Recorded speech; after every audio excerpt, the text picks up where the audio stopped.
Gracias a Dios que hay otra oportunidad. Gracias a Dios. Eso me dijo ahorita una oficial de policía que me ha parado en mi camino hacia el trabajo y me ha dicho, tranquilo, solamente que tu luz no sirve. Y uno se imagina que puede ser cualquier otra cosa. Así que aquí estamos, no importa, les pido mil disculpas, esto puede pasar. ¿A quién no le ha pasado? Levante la mano a quien no le han parado para mirar si lleva las luces bien, si va manejando adecuadamente, si tiene su licencia en orden, su licencia, ¿qué es otra cosa, Pastor? La registración del carro, el seguro al día. Bueno, todo esto, así que, Pastor, buenos días. Buenos días, Ali. Buenos días. Llegamos corriendo. Sí, buenos días para los que nos están escuchando. Y sí, así mismo es. Bueno, ya que está el tema, ¿no? Tenga su registración, su licencia, su aseguranza, todo en orden. Así es, y miren, hablaba yo con el pastor y le dije, mira, Dios le puede cambiar a uno los planes, y como uno ha planeado la mañana, a Dios le place en un momento decir, espérate, no corras tanto, vamos a hacerte un stop, que te paren un momentito para que pienses que a veces ya se llegó tarde, no es todos los días, pero párale, porque si no era por velocidad era por la luz, pero por una de las dos en algún momento me hubieran parado. Así que eso, y que le pueda pasar a usted, no solamente porque no le sirve la luz, sino porque tal vez usted va un poquito tomado, va un poco ebrio, se tomó una cerveza, se tomó algo para amenizar en algún lugar y pueda ser detenido. Esto le puede costar a usted también incluso su tranquilidad y su familia. Y estamos hablando hoy de lo que son las bebidas alcohólicas. Pastor, vamos a hablar porque hay cristianos que les gusta la bebida también. Sí, es un tema que ha llegado muchas veces a mí en preguntas y por medio de hermanos de la iglesia y en comentarios, si nosotros los cristianos deberíamos o no consumir bebidas alcohólicas. ¿Cuál sería la postura bíblica, ¿no?, con respecto a eso? Y bueno, de entrada, yo creo que nosotros no debemos consumir bebidas alcohólicas. Okay. Esa es la pregunta, o sea, la respuesta a grosso modo de la pregunta. A lo largo del programa quisiéramos debatir y discutir un poquito por qué no. ¿Por qué no podemos o no deberíamos, como cristianos, dirían en consumir? Colombia, ¿ni una para la sed? No, yo no creo que sea necesario. Ajá. Yo no creo que nosotros tenemos que usar la bebida alcohólica bajo ninguna consecuencia, bajo ninguna circunstancia, mejor dicho. Para mí, la bebida alcohólica es como una caja de Pandora que uno abre y eventualmente no sabes lo que te vas a encontrar. No estoy diciendo que uno abre una botella y no sabes lo que te vas a encontrar, sino estoy diciendo que estás abriendo la puerta a un mundo, el mundo de la bebida, que tú no sabes cómo lo vas a controlar. Tú no sabes cómo puedes encontrar eso. No, que yo tengo control y me tomo una o ya no más.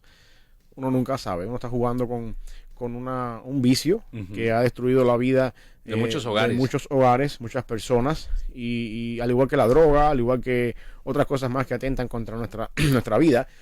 Y entonces yo creo que nosotros no deberíamos bajo ninguna circunstancia consumir bebidas alcohólicas. Hay lugares en la Biblia, hay pasajes en la Biblia que dejan claro que el pecado es la embriaguez, llegar al punto de emborracharse. Y algunos pasajes en la Biblia no dan ninguna intención en decir que el consumir bebidas alcohólicas es pecado, hasta tanto no se llegue a la embriaguez. Tenemos pasajes, por ejemplo, el caso de Noé, cuando Noé descendió del arca. Noé plantó una viña, y por supuesto la viña en el tiempo bíblico está asociada con la uva, la fermentación de la uva, el vino, bebida alcohólica. Y la embriaguez de Noé trajo como consecuencia el pecado de Canaán, que bueno, no tenemos tiempo para debatir un poquito de eso, lo cual yo creo que para mí esta es la primera manifestación homosexual que podemos encontrar en la historia, cuando Canaán descubrió la desnudez de su padre. Pero bueno, igual no tenemos tiempo para abrir un poquito más allá. Pero abre también la ventana al reconocer que el alcohol desinhibe. Que ese es el punto donde voy. El alcohol te lleva a perder la noción. Exactamente, ese es el punto donde voy. Cuando vemos eso, Noé, que había sido con quien Dios había acabado de hacer un pacto, al salir del arca, ahora pierde su sentido del juicio, producto de la embriaguez, y ocurre esto. Encontramos también un pasaje en los hijos de Aarón, cuando fueron consumidos por el fuego extraño que ofrecieron delante del Señor. Esto está en Levítico capítulo 10. Cuando los muchachos mueren, que son sacados ya sus cadáveres del lugar santísimo, Moisés le dice entonces a a Aarón. Esto es lo que Dios había dicho con respecto a en los que se acercan a mí yo me voy a glorificar y en el pueblo, en los que se acercan a mí me voy a santificar y delante del pueblo me voy a glorificar. En otras palabras, lo que está diciendo Dios es los que se acercan al Señor tienen que ser santos para que entonces el pueblo pueda recibir la gloria del Señor, teniendo en cuenta que el sacerdote es el intermediario entre Dios y el pueblo. Se exige y se demanda la santidad de estas dos personas, en este caso los hijos de Aarón, para que el pueblo pueda recibir la gloria del Señor, la bendición de parte del Señor.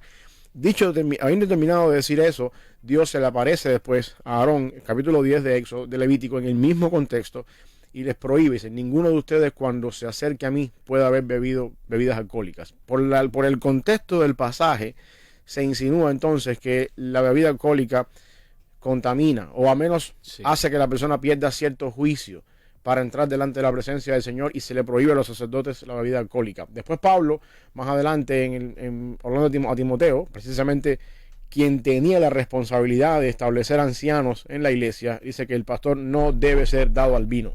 1 Timoteo capítulo 3 y Tito también, Tito 1, habla acerca de eso, la prohibición no dado al vino. Con los diáconos se usa no dado al mucho vino, pero con el pastor sí es de alguna manera rotundo en ese sentido.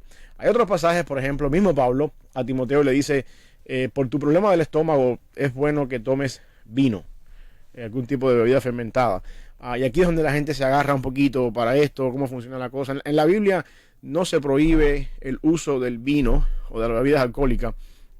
Y el tema de la bebida alcohólica en el mundo cristiano tiene que filtrarse para poderlo entender debido a el contexto geográfico, social, diríamos económico, también del pueblo de Israel en el tiempo bíblico, a diferencia del tiempo nuestro hoy en día. La idea de un agua pura, bien purificada, sin ningún tipo de contaminación, sin ningún tipo de microbios, en el tiempo bíblico no era lo normal. En el tiempo bíblico la gente cavaba un pozo, si encontraba agua, pues aquí tenemos agua. Ajá. No sabemos qué contaminación tiene el agua, lo único que sabemos es que en un momento el pueblo de Israel encontró aguas amargas, y para probarla, para saber que estaba amarga, tuvo que probarla. Pero el punto es que no es un tiempo donde la gente hervía el agua, no es un tiempo donde había ciertos químicos para tratar con el agua y hacerla potable a las personas, y por lo tanto, debido a eso, lo que solía suceder en el tiempo bíblico es que las personas mezclaban el agua esta que se encontraba en los pozos con un porcentaje grande de vino y hacían un vino aguado o un agua con vino. Y de alguna manera el porcentaje de alcohol que había en la fermentación era mínimo. Era mínimo, pero mataba las contaminantes del agua que hacían de ese momento el agua un poco más saludable. O sea, la fermentación, digamos, al mezclarla con el agua, lo que hacía era más bien matar los gérmenes. Algunos gérmenes. Ajá. No estamos hablando, no estamos hablando de la época del siglo XXI. Exacto, pero ayuda, es lo que quiero decir. En el tiempo bíblico ayudaba mezclar agua con vino, porque de alguna manera eso hacía que el agua se convirtiera en un poquito más accesible. Potable. Exacto. También estaba, por supuesto, el vino recreacional, donde las personas ingerían bebidas alcohólicas en el tiempo bíblico. Y el concepto donde yo voy es el siguiente. Nosotros hoy en día tenemos, en cualquier mercado en los Estados Unidos, tenemos una caja de agua de 40 botellas de agua más barato que una botella de vino. Sí. Entonces no tenemos necesidad de usar vino en el sentido de, que voy para tomar agua. O, por ejemplo, si es medicinal, nosotros tenemos hoy en día un adelanto en la tecnología, en la farmacia, tan grande que encontramos medicinas para el estómago o para algunas cosas a un precio mucho más módico que lo que puede ser una botella de vino. No tenemos la necesidad de usar el vino medicinal. Porque se habla del vino incluso en algunas comidas o en algunas culturas, se cena con vino y se baja prácticamente la comida con un vino, y esto para muchos es ya parte de la cultura. Y para otros es como, tal vez podemos decirlo, excusa para embriagarse, para poder llegar a la embriaguez, ¿no? Y aquí es donde yo creo que tenemos que jugar un papel importante, ser sabios en este sentido. Y yo quiero que entendamos que el vino, hay culturas, por ejemplo, estoy pensando, no sé, Argentina creo que se usa mucho. Italia, los países que son grandes consumidores de carne. Paraguay. Usan mucho el vino para acompañar la comida, pero hay otras culturas donde el vino es desastroso, donde el uso de la bebida alcohólica es desastroso y trae secuelas. Por ejemplo, la cultura mexicana, por ejemplo, tiene una frase, una es ninguna. y dos es una, haciendo mención a la cerveza. Sí. Y el punto es el siguiente, la cultura mexicana tiene mucha historia, y no estoy hablando en contra de los mexicanos en este sentido, sino estoy poniéndolos como ejemplo porque conozco muchos casos en la iglesia donde servimos.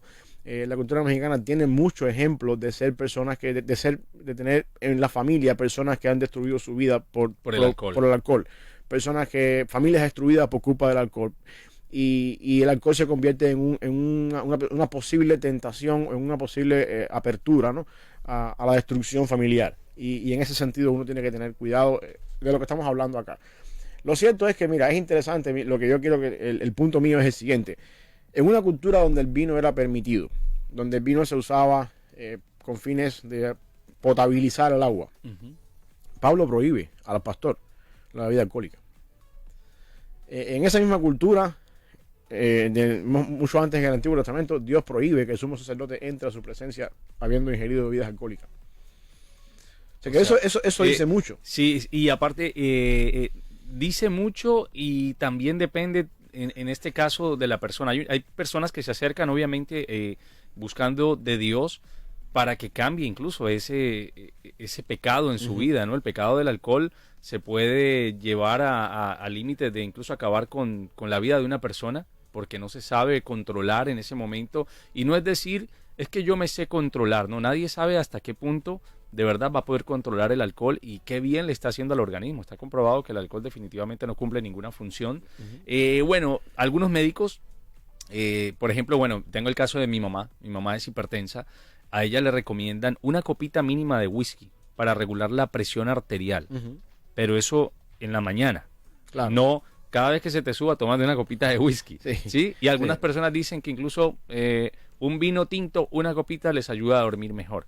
No sé hasta qué punto puede ser sabio, ¿no? El tener allí una botella y que en algún momento de estrés me tomo toda la botella. En mi caso, yo no soy médico. No entiendo mucho la función médica detrás de todo esto. Y si hay un médico que nos diga si esto sirve. Por favor, sí, porque comente ahí para... Yo no puedo hablar de lo que no conozco. Porque de pronto a este médico le gustaba el whisky y a él le queda bien y le dice, démoselo a la señora para que... Sí, también, exacto. Yo no puedo hablar de la parte médica, pero sí puedo hablar desde el punto de vista pastoral y desde el punto de vista bíblico. Ya sé, para mí voy a quitar un poquito la idea medicinal y voy a dejar esto en el área de los médicos. Yo encuentro un problema cuando imagínate, Ali, que imagínate que yo no soy pastor, yo soy un cristiano normal. Yo sé que en el pastor la responsabilidad es más todavía más.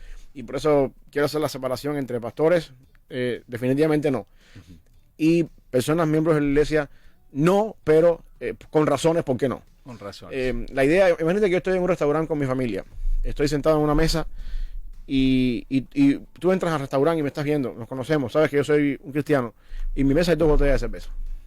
¿Cuál es tu primera impresión? Yo digo, bueno, menos mal que es cristiano. Sí, menos mal que van 2. Exacto. Apenas. Y tú no sabes si antes de esas 2 hubo 2 más. Sí. Ese es el problema. La intención, o al menos la impresión que una bebida alcohólica da es... esto no es nada, no es una impresión como si tú entras al restaurante y me ves con una Biblia abierta delante de la mesa. Sí. Ese es el punto donde yo quiero llegar. Y yo sé lo que algunas personas me dicen eso. Yo no tengo que vivir con lo que dice la gente. Yo hago con lo que yo quiera. El apóstol Pablo advierte acerca de ser piedra de tropiezo para las demás personas. Cuando dice, cuidado, tu libertad en Cristo no sea ocasión de caer para tu hermano. Yo sé que hasta cierto punto a mí sí me tiene que interesar lo que piense mi hermano. Porque si yo con mi actitud estoy haciendo que mi hermano tropiece, entonces estoy en un problema yo delante del Señor. Y ahí es donde yo tengo que jugar un papel importante en ese sentido. Hay otras personas que me dicen, no, yo lo hago en mi casa donde nadie me ve. Bueno, y entonces, ¿cuál es el hecho de hacerlo donde nadie te ve? Hay una vida oculta en ti. Yo creo que la esencia de la vida cristiana y la esencia de ser un hijo de Dios es la transparencia. Donde lo que yo soy en mi casa es completamente lo mismo que las personas vean en mi vida pública. Así es. Yo no tengo que esconder mi vida privada. O que la familia no tenga que decir el domingo, míralo cómo se hace el santo. Exactamente. En la casa. Para mí, yo encuentro un problema en tener que decirle a mis hijos, cuando vamos a comer en un restaurante, no, aquí voy a pedir una limonada, pero en casa me puedo tomar una cerveza. Eso es. Porque yo estoy creando una doble vida en mis hijos. En el sentido de que papá es una cosa cuando está en casa, comiendo en la familia, y otra muy diferente cuando está afuera para que la gente no lo vea. Eso para mí es algo de hipocresía. Hay un comentario aquí que estoy leyendo ya hace un momentito, donde habla que dice: las escrituras no prohíben necesariamente que un cristiano beba cerveza, vino o cualquier otra bebida que contenga alcohol. Dice, es más, algunas escrituras hablan del alcohol en términos positivos, como Eclesiastés 9:7, que dice: bebe tu vino con alegre corazón. Salmo 104, 14, 15 afirma que Dios da vino, dice, que alegra el corazón del hombre. Yo entiendo más bien el término de esa, no es tan literal.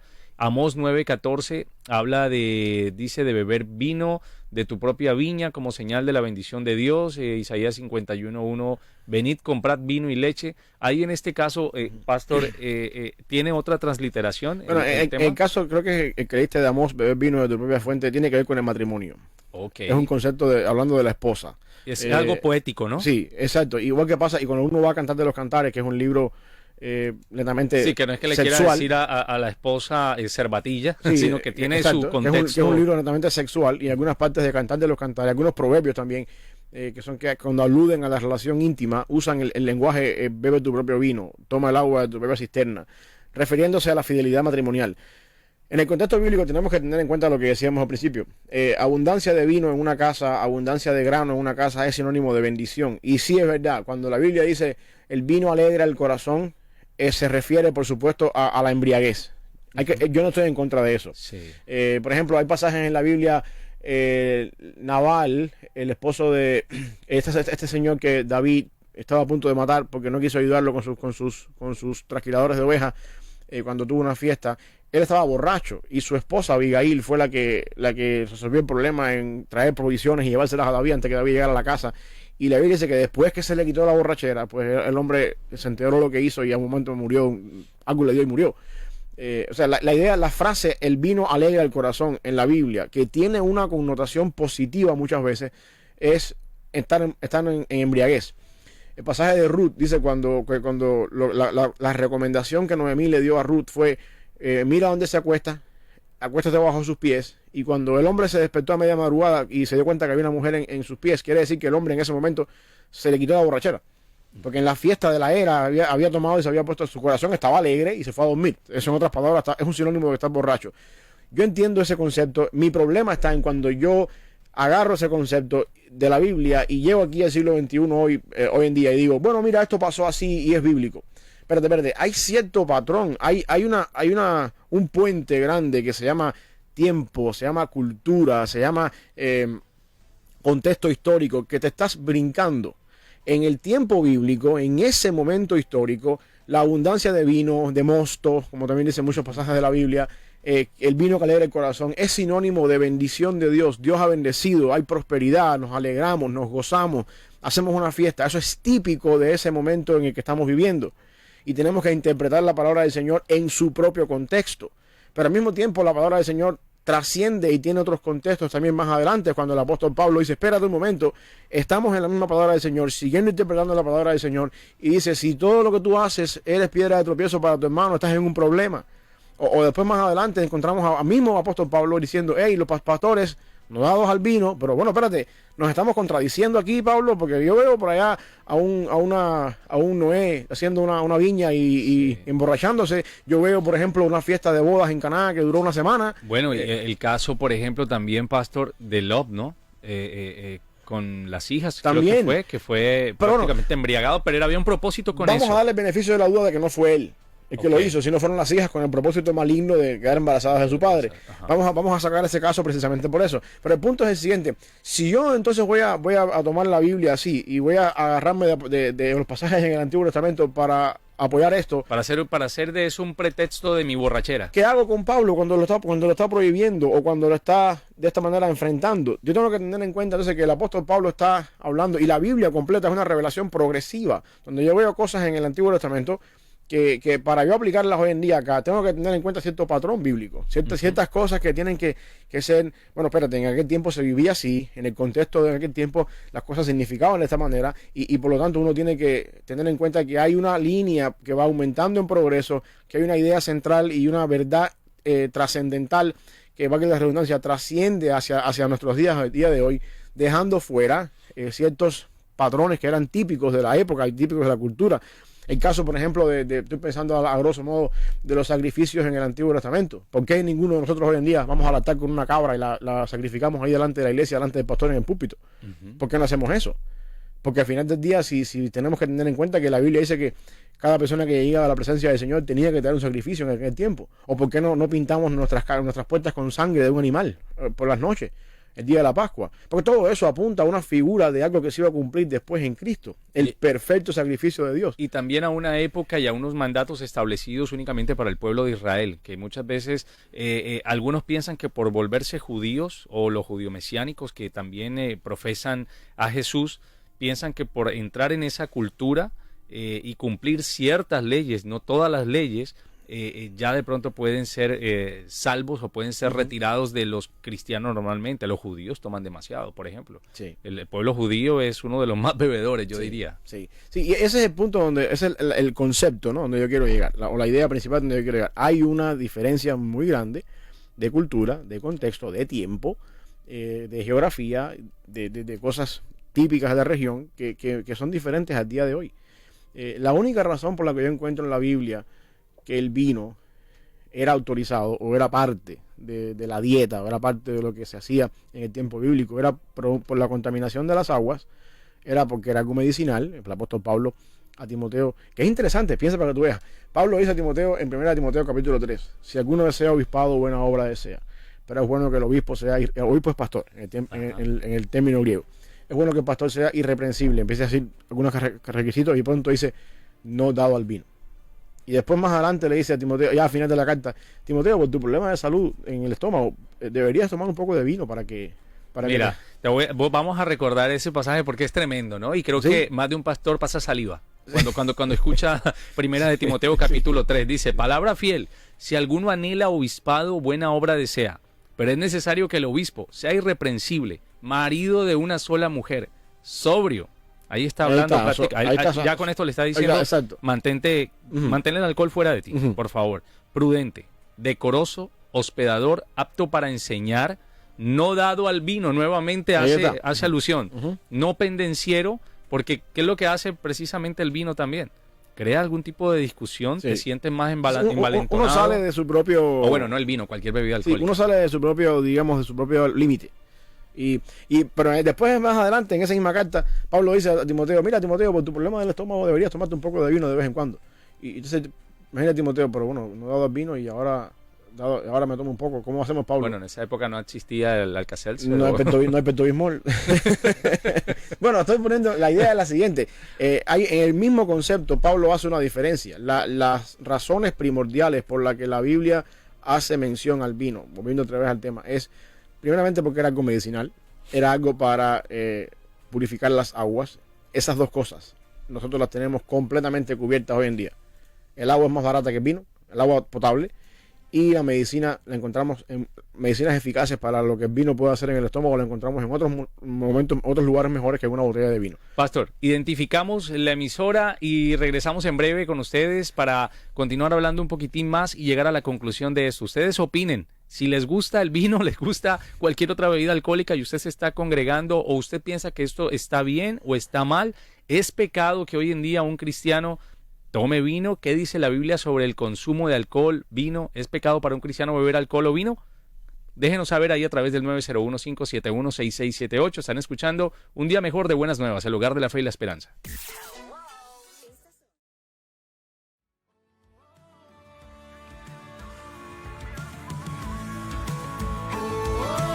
Aquí estamos en Buenas Nuevas, el hogar de la fe y la esperanza. Soy Ali Guzmán acompañándole junto al pastor Samuel García.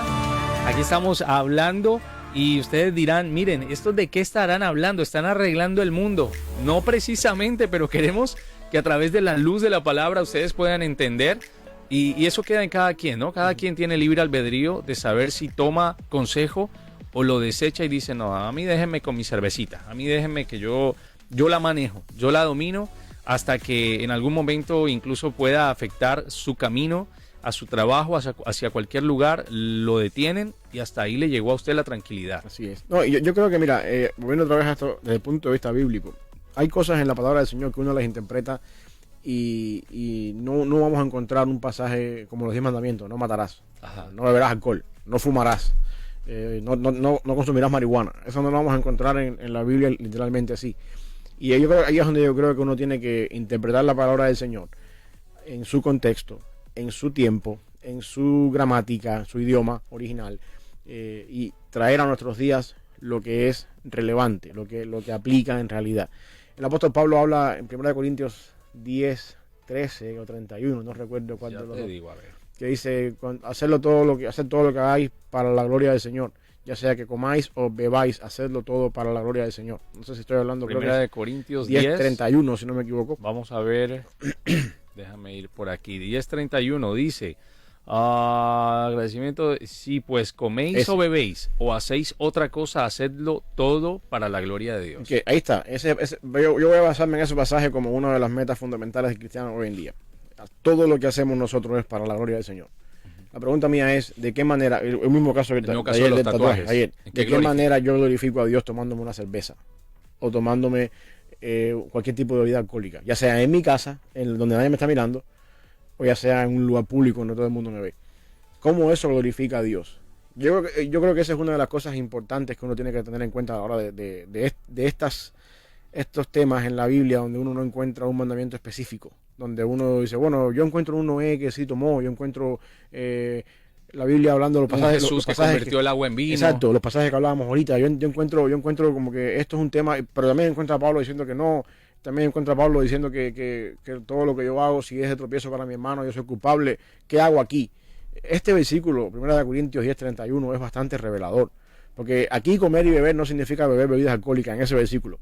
Aquí Pablo está hablando de lo más esencial, básico que uno hace en la vida: comer y beber. Hoy en día un café, un desayuno, la comida, tomar agua, todo lo que yo hago en la vida. Y después Pablo lo resume, ¿no? Hacerlo todo para la gloria del Señor. Incluso la conversación con mi vecino, la manera en la que yo me relaciono con la persona que me está cobrando en una tienda, cuando voy a salir de la tienda, todo para la gloria del Señor. Pastor, eso lo estamos hablando desde, por decirlo así, desde la barricada cristiana, desde lo que somos como cristianos. Ahora la persona que de pronto conoce de Dios, se acercó a Dios, Dios en su misericordia lo rescata, quita de él el vicio del alcohol, y esa persona sabe que una reunión, de pronto entre familia, una reunión, a veces esas mismas personas que de pronto dicen: no, pues yo voy a la iglesia y todo, pero una cervecita no cae mal, y esa persona sabe que salió de allá del fondo. Es también ocasión para que sea prácticamente una zancadilla para que esa persona vuelva y caiga otra vez en la vida. Por eso también, ¿no? El de guardar eso. Y yo creo que eso es algo importante. Eso es tener cuidado lo que puede implicar la recaída. Y también, por otro lado, estas reuniones familiares donde estos contextos se dan, es una oportunidad buena para un testimonio. Antes de que se me vaya, ¿cómo debería uno, o sea, cómo es que hay tanto tema para nosotros como iglesia? ¿Cómo se comporta, cómo debería ser un cristiano donde hay una fiesta familiar y donde hay ese tipo de bebidas? Hablando ahora del alcohol, obviamente, la respuesta obvia es abstenerse de tomarlo. Pero ¿debería participar de pronto de esos momentos? Mira, yo creo que sí. Yo tengo familiares en mi familia que no son cristianos, y a veces nos reunimos y hacemos una fiesta de fin de año, acción de gracias, Navidad, y ellos tienen ahí su cosa. Y ellos saben que yo no tomo. ¿Tú brindas con algo diferente? Sí, una soda. Una soda. Y ellos lo saben. Samuel es pastor y Samuel no toma. Y no es que yo me voy a apartar y me voy a tirar para la esquina, para allá. Yo estoy con ellos ahí, conversamos, nos reímos. Cosas de familia, chistes de familia. Pero mientras todos tienen una botella de cerveza o una bebida alcohólica, en mi mano hay una soda, una Coca-Cola, una botella de agua. Y ellos saben. Lo que sucede es lo siguiente. Las personas te van a decir a ti, puede ser que te digan: esto es como siempre apático, nunca quiere compartir con nosotros. Bueno, si compartir es tomar bebida alcohólica, no entiendo, pero compartir es: estoy aquí contigo, me estoy riendo contigo, soy parte de la familia. Pero al mismo tiempo, eso lo pueden decir, pero al mismo tiempo, si tú eres cristiano y vienes a la familia y participas y tomas la bebida alcohólica y estás con ellos ahí, también van a hablar. Van a decir: mira, esto va a la iglesia, pero aquí en la casa es otra cosa muy diferente. Aquí toma más que nosotros. Al final del día, es más bebedor que cualquiera. Van a hablar de, ya sea que lo hagas o que no lo hagas. Mi punto de partida es: si van a hablar, que hablen lo correcto. Que digan que Samuel es intransigente o digan que Samuel es, digamos, transparente, lo mismo que es en la iglesia lo es aquí. Lo es aquí. Prefiero que hablen así, antes que digan, no, este tipo de una cosa es aquí, otra muy diferente del lado allá. Porque al final siempre van a hablar. Y Cristo dice que somos bienaventurados cuando hablen de nosotros, siempre y cuando lo que se hable sea mentira. Ajá. O sea, bienaventurados soy cuando hablen por ustedes y los persigan y digan toda clase de mal contra vosotros, mintiendo. Si es verdad, el problema es nuestro, porque no dimos un testimonio genuino. Y yo creo que eso es lo que sucede también con la bebida alcohólica. Yo no creo que nosotros tenemos necesidad de usarla de una manera medicinal. Yo no creo que tenemos tampoco necesidad de usarla recreacional. Yo creo que nosotros podemos suplir estas dos cosas en la farmacia y en otro tipo de bebidas que se venden en la tienda que no es alcohólica. Y yo tampoco creo que podemos usarla, yo tampoco creo que de ninguna manera que la usemos glorifica a Dios. Y esa es la razón por la que yo digo, en personas que no son pastores, para los pastores yo tengo un poquito más de peso sobre eso, pero para los que no son pastores, esas son las razones por las que yo digo, oye, mejor no hay nada bueno ahí. Hay más potencial a lo malo ahí que lo que pudiera ser beneficioso, que no hay ningún tipo de beneficio ahí. Ahora, si hay alguien, volvemos a decir, si hay alguien que sepa científicamente que está comprobado, porque acá estoy leyendo otro artículo donde dice que se consume alcohol en pequeñas cantidades, o cuando se consume alcohol en pequeñas cantidades, no es perjudicial ni crea adicción. Es más, algunos médicos recomiendan beber pequeñas cantidades de vino tinto, por sus beneficios para la salud, especialmente para el corazón. El consumo de pequeñas cantidades de alcohol es un asunto de libertad cristiana. Dice aquí, la embriaguez y la adicción son pecado, pero todo comienza con una pequeña gota, ¿no? También. Pero el problema es ese, ahí es un concepto de libertad cristiana. Ajá. Y tenemos que definir el término libertad cristiana. Porque si mi libertad cristiana es un problema para ti, no es libertad. Y es un problema tal vez para mi familia. Exactamente. Lo que yo hago. Exactamente. La libertad. Es un ejemplo. La libertad está volvemos al punto que hablábamos hace unas semanas atrás. La libertad cristiana de la que uno aboga por es una libertad que está sometida a una máxima, a una verdad, digamos, a una verdad objetiva, que es la palabra del Señor y que es, en este caso, lo que Dios dice. Nosotros tuvimos en los Estados Unidos, como dicen por ahí en inglés, the land of the freedom, la tierra de la libertad. Sí. Te acaba de parar un policía porque tú no estabas en la ley. O sea, por una luz. Tú no le puedes decir al policía, yo estoy en la tierra de la libertad y yo soy libre de tener mi luz apagada. Wow, tú no puedes hacer eso. Sí. La libertad que todo el mundo aboga. Hay unas leyes establecidas. Hay un patrón moral. Hay una verdad objetiva en la cual mi libertad tiene que ir sometida a esa verdad objetiva, que es Dios. Y ahí es donde yo voy al punto donde esa frase dice, que tú estabas leyendo en el comentario, la libertad, el beber bebidas alcohólicas en porciones pequeñas es un asunto de libertad cristiana. ¿Qué libertad estamos hablando?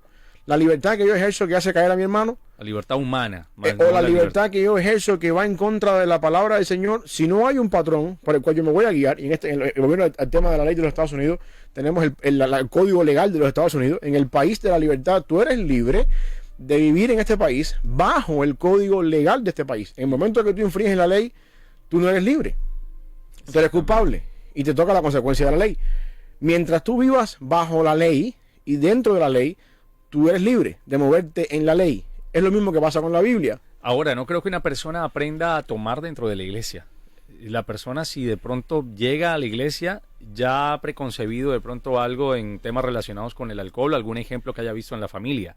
El ejemplo, si se comienza a dar en la iglesia, hay un gran error y hay una iglesia bastante horrible allí. Sí, no, donde se concibe ese tema. Yo creo, mira, y la otra cosa con respecto a eso, cuando uno mira la Biblia y traza la Biblia, yo sé que en la Biblia el alcohol se ha usado como símbolo de alegría, símbolo de bendición, de que Dios bendice y cuestiones así, pero también gran parte de los problemas bíblicos que encontramos en la Biblia, gran parte de los pecados que se encuentran en la Biblia, de algunos, no todos, el alcohol estaba presente. El caso de Noé, estoy hablando ahí también en el caso de Lot y algunos más, donde uno puede ver, espérate, yo no encuentro ningún pasaje en la Biblia donde el alcohol fue bueno, en el sentido de que, mira, terminó bien. Incluso las bodas de Caná, que Cristo transformó el agua en vino, tiene un significado teológico más allá que el simple hecho de transformar el agua en vino. Y Juan, no tenemos tiempo tampoco para hablar de eso, pero ojalá pudiésemos hablar un poquito de eso, pero al final de la historia, Juan dice que la reacción del maestresala, que es la persona que tenía que probar el vino, y le dice al novio, tú has guardado el mejor vino para después, y has reservado has dado el malo primero y has dado el vino mejor para después, cosa que era al revés en el tiempo bíblico. En las bodas se daba lo mejor al principio y ya cuando estaba la gente borracha que no sabía que estaba tomando, le daban el agua sucia. Entonces, y Cristo dice, la idea de Juan es que esta persona le dice al novio de la boda, tú has hecho al revés, porque tú has dado el mejor vino para después.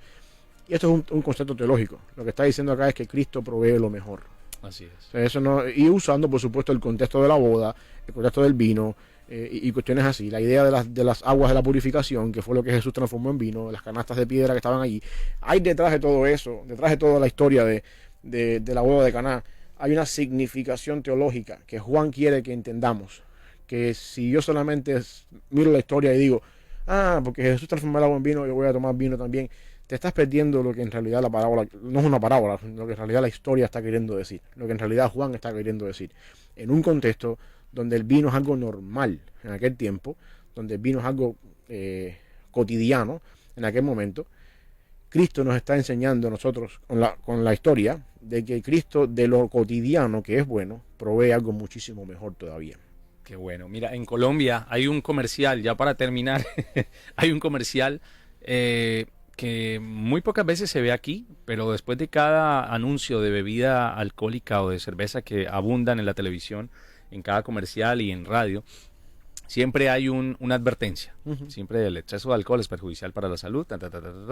En este caso, podríamos dar un decálogo de seguridad también para el cristiano, no solo que con el exceso de alcohol va a ser perjudicial para la salud, sino que el alcohol te puede llevar nuevamente a lugares ni siquiera de donde Dios te había sacado, te puede llevar a otros lugares.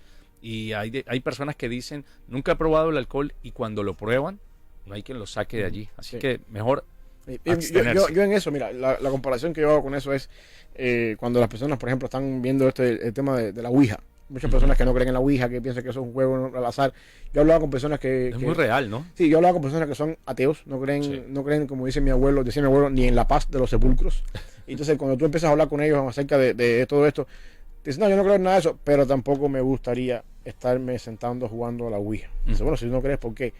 Y yo trato de investigar un poquito. No, porque es que eso es un mundo oscuro, yo no sé lo que hay detrás de todo eso. Aunque no creo, no quiero entrar ahí. Yo quiero aplicar lo mismo con respecto al alcohol. No, yo no voy a ningún problema ahí. Es una puerta que te abre un mundo en el cual tú no puedes regresar. En el cual te puede traer condiciones e implicaciones en tu vida y consecuencias en tu vida que tú no puedes regresar tan fácil. ¿Por qué jugar con lo que puede ser dañino? Y es que no solo el alcohol te lleva a otro tipo de cosas. Es ¿Para que qué del jugar? alcohol derivan muchos males. O darle a un niño pequeño, un niño de 5 o 7 años, una pistola cargada para que se ponga a jugar. Tú no harías eso con tus hijos. Yo tampoco lo haría con los míos, porque sabes que eso es mortal, puede ser mortal. A lo mejor no, a lo mejor el niño nunca toca el gatillo, nunca se dispara la pistola, pero ¿para qué jugar con lo que puede ser mortal?